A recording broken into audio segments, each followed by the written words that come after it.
And like you said, my identity can kind of get hijacked by a couple companies that kind of dominate search. It's funny, I had Candace Owens on last week and she mentioned DuckDuckGo. I never had actually heard of that search engine. And she was saying I was actually Googling how many black people in the world, and I got all of these articles about how coronavirus was hurting black people more and all this stuff. And she's like, I was just trying to get this, but I was served up this whole other agenda of information.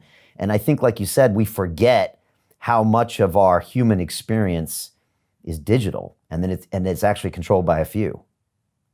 Yeah, and so that's a phenomenal point. And so we have to ask ourselves the question also about intellectual property. So for example, I've been on Twitter. I was one of the first users of Twitter, percentage-wise, not in aggregate, but I started using Twitter in 2011. Okay, so that's pretty early. I think that's fair to say, more so than most. I was a junior in high school when I first heard about Twitter. I happened to watch the Ellen DeGeneres show, of which I haven't made a habit out of that. But I was watching Ellen DeGeneres show as a junior in high school, and I remember they're talking about this new platform called Twitter. I remember exactly the class. I remember the seat I was sitting in the computer tech class, third period of school, and I started the Twitter account. And so I've poured my life and soul over 9 years into that Twitter account. I'm talking about tens of thousands of hours of my work, my productivity, my thoughts, my dreams on that Twitter account. That's not Twitter. That's me. So if Twitter decides to delete my Twitter today, which they could do, I hope they don't. I have 1.7 million Twitter followers. My Twitter followers have completely stagnated. We were gaining 10,000 Twitter followers every couple of days on Twitter. And now we've basically flatlined since the virus because we've said some things that have, essentially challenged the status quo. And so now let's say Twitter decides to ban me. I hope they don't. All of a sudden that 9 years of work goes where? There's actually precedent in property law to say that you as an individual, when you pour yourself into creating something that is yourselves, you should have the rights to that intellectual property. Why is Twitter able to just delete all the unique thoughts and all the unique takes and all the unique videos, all the unique commentary that I put on their platform over the last 9 years? Now they could say, well, that's our platform. You voluntarily consented to it. That's actually not that cut and dry and simple. For example, first of all, they monetized my speech. They make money off of me. Okay. And they did not pay me a royalty. So there's an argument there. But also, if I own 10,000 acres of land in rural Montana, and someone actually comes onto my piece of property and builds a cabin, over a period of time, if I don't challenge them and I just let them do that, there's actually, it's similar to squatters' rights, that after a period of time, the court will say, no, that's their cabin now. They built it. They poured into it. That's theirs because you didn't challenge them. And so that might be a little bit too kind of distant in the legal community to actually have any merit because of the power of Twitter's, access to legal expertise. But I'll tell you, there's something to that because I have, for example, I'll get over 130,000 retweets on a single day, 130,000 on a single day.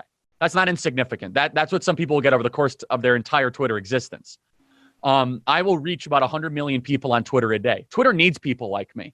I'm a content creator. And now I'm not going to play victim. I benefit from it too. Make no mistake. I'm not one of those people that wants to just completely bite the hand that's feeding me. I have benefited from these platforms. But at some point, they have to treat me not as just someone that is the complete and total enemy, but as someone that is actually someone who's feeding them what they need. They need thousands of Charlie Kirks to perform on their platform to be able to have them to be a monetized company and be the multi-billion-dollar company that they are.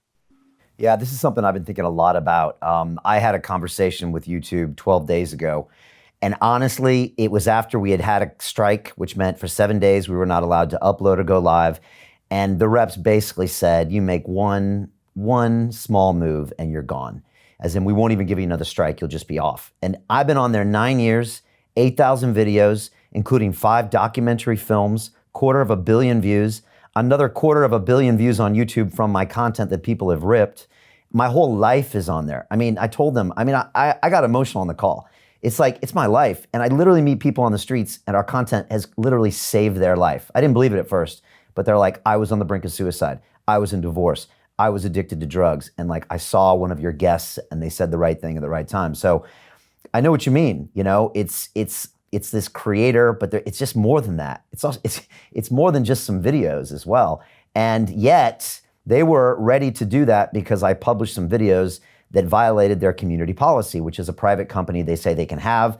I argued that it was so subjective that I was literally living in terror. That's what I said, I feel like I'm being terrorized because I don't know when you're going to come and find a video from 3 years ago and tell me it's hate speech.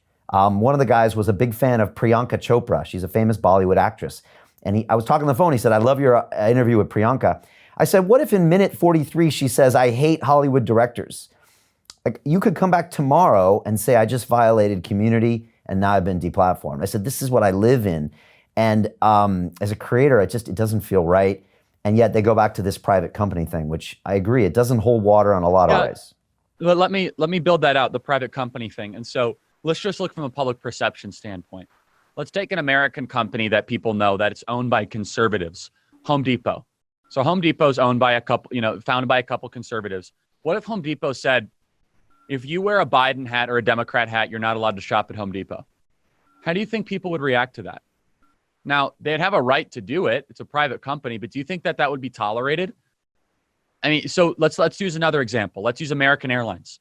Let's say if American Airlines said that if you open up your app and you read the Huffington Post, or if you have a newspaper that is the New York Times, you're not allowed to board American Airlines planes.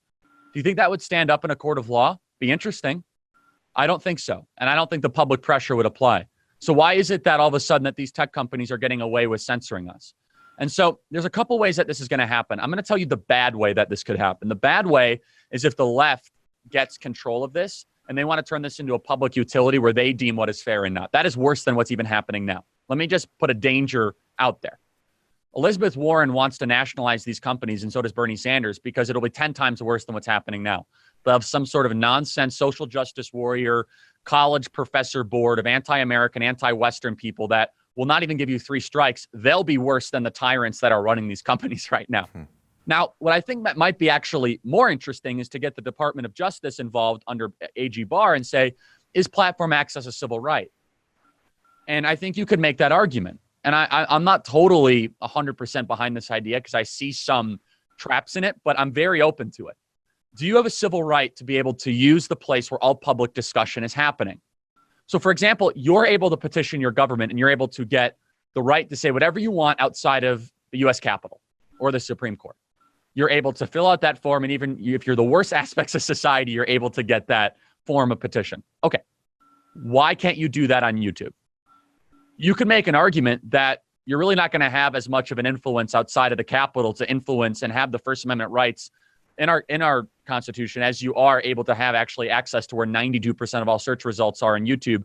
That is by and far away, not even close to the number 1 video provider on the planet. Facebook is probably second or third. So why wouldn't we be able to have that constitutional right? When people say, well, they're not bound by the First Amendment. But again, there's plenty of private companies that would not be able to discriminate based on viewpoint. They just wouldn't.